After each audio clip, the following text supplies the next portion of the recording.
Close your eyes for a moment. Picture a river at night. Lanterns bobbing like stars, a drum rhythm pulsing through the cool air, thousands of paddles catching moonlight. What does 1,000 dancing paddles remember about place? Tonight, we listen. Welcome to Ancient Echoes, where we dive into Cambodia's living traditions. I'm Samnang Bradley. And I'm James Bradley. In this episode, Moonlit Currents, we're unpacking Om Touk, the water festival, with people who live it. Srey Kove, who helps organize the river nights, Viroth, a boatmaster whose family races across generations, and Dr. Chan Dara, a cultural historian who'll help us trace origins. We'll talk boats, drums, blessings, and how communities protect both river traditions and the water itself. Before we dive in, a quick note. We'll discuss safe ways to attend and how to respectfully witness sacred moments. We always want to learn without taking or intruding. Srey, Viroth, Chan, thank you for being here. Maybe start by telling listeners what Om Touk means to you and what that moonlit night feels like from where you stand. Thank you. It's a pleasure. For me, Om Touk is gratitude made public. The rivers are our arteries. This festival is our way of thanking water for harvest and protection. At night, the whole town seems to exhale together. Lanterns, songs, the smell of jasmine and grilled fish. It's joyful, yes, but also careful and ritualized. When I stand on the prow with my crew, there's a moment of stillness before the drum starts. You can feel the river listening. Then the drum, and everyone becomes one.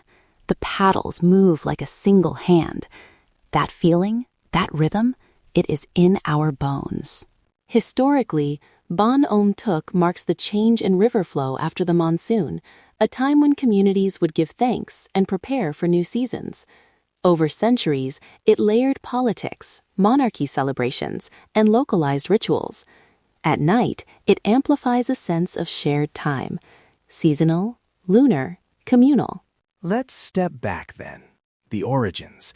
Chan, could you sketch in a story-driven way how the festival ties to lunar timing and river cycles for someone who's never been? Of course. The festival's timing follows the lunar calendar and the river's pulse. After monsoons, the currents shift, and communities would read these currents for planting, fishing, and travel. Rituals of Thanksgiving grew around these readings. Over time, ceremonies, races, and lantern offerings crystallized into the celebrations we call Om Touk. It's both meteorological observation and a social rehearsal for the year ahead.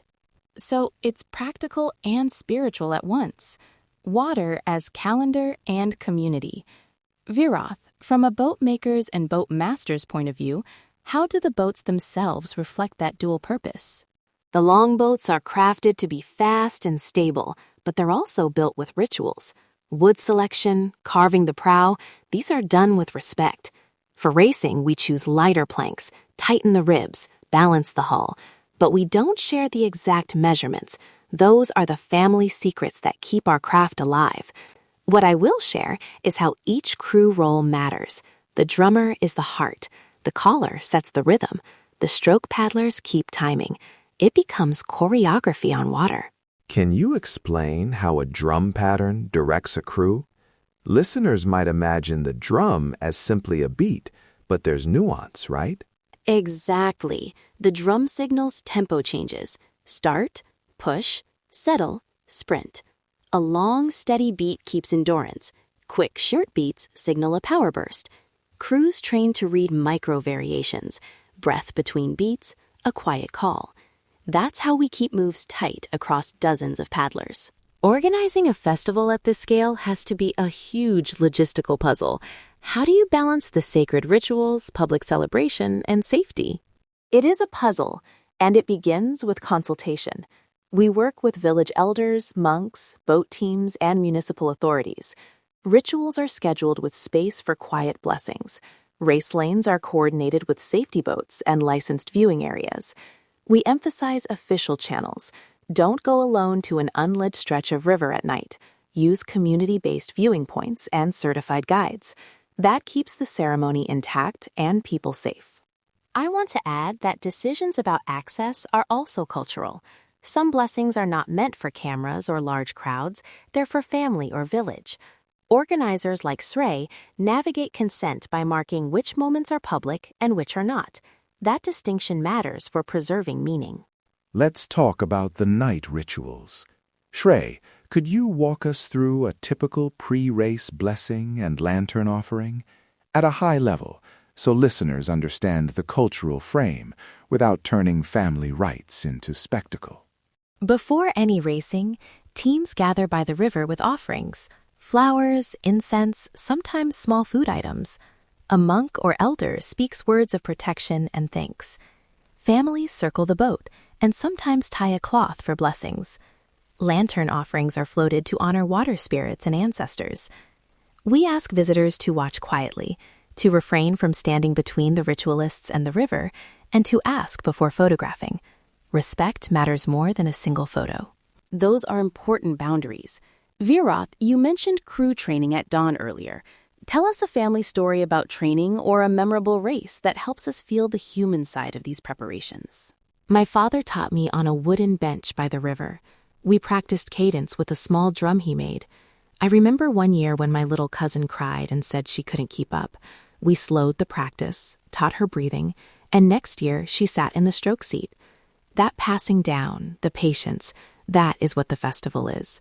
The races are exciting, yes, but the quieter mornings of training are the true festival. Those family moments reflect how civic knowledge is transmitted. When diaspora communities recreate river nights abroad, they often recreate that slow rhythm, the drum, the mentoring of youth, the shared meals afterwards. It's a way of carrying not just spectacle, but responsibility. Which brings up attention, conservation, and crowding. SRAE, what are the main environmental and safety concerns today, and how do communities address them?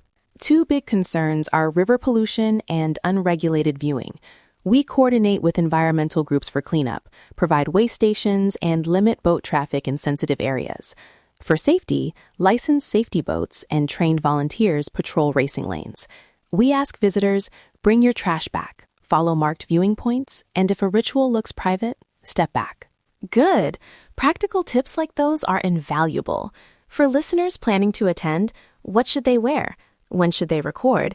And how do they show respect without missing the moment? Samnang, you have a short visiting guide in the show notes. Maybe summarize a few key points here. Sure. 3 short guidelines. 1. Dress modestly and comfortably. Breathable fabrics, covered shoulders when near blessings. 2. When a blessing is happening, prioritize listening over filming. If you must photograph, ask permission and stay at the edge. 3. Use official viewing areas and community guides. They protect both you and the ceremony. We'll link to Samnang's companion footage for viewers who want visuals after listening. And as you watch or watch from afar, remember, these ceremonies bind memory and season. Your presence should add respect, not commodify the moment. Sharing images is fine when consent is clear. Otherwise, let community-led channels tell their own stories. One more thing from the river. Support the local crews. If you buy a festival program, donate to a crew fund, or join a community viewing with proceeds going back to maintenance, that helps keep traditions alive. Avoid commercial photo ops that separate the ritual from its people. We've touched on so many layers: craft, ritual, community, environment. Before we wrap, can each of you give one concise takeaway for our listeners? Something to carry away in their pockets when they go back to day-to-day life. Takeaway: attend with humility. Ask, listen, and give back. Festivals live when communities feel supported, not filmed into strangers' feeds. Takeaway: learn the rhythm. Whether you're on a boat or in the crowd, sync with people first, camera second. Takeaway: see the festival as a living calendar, an act of memory and stewardship. Your respectful attention helps these cycles continue. And from us, if you want to learn more, watch our companion footage on my YouTube channel. There are guided sequences that show where to stand, what to expect, and how to approach elders for permission to photograph. We'll also share links to community cooperatives that welcome support. Thank you all, Srey, Viroth, Dr. Chan, for giving us such generous, grounded insight. Listeners, if tonight's episode left you wanting more, we've included resources and safe visiting tips in the show notes. And now, as we close, a small ritual of our own.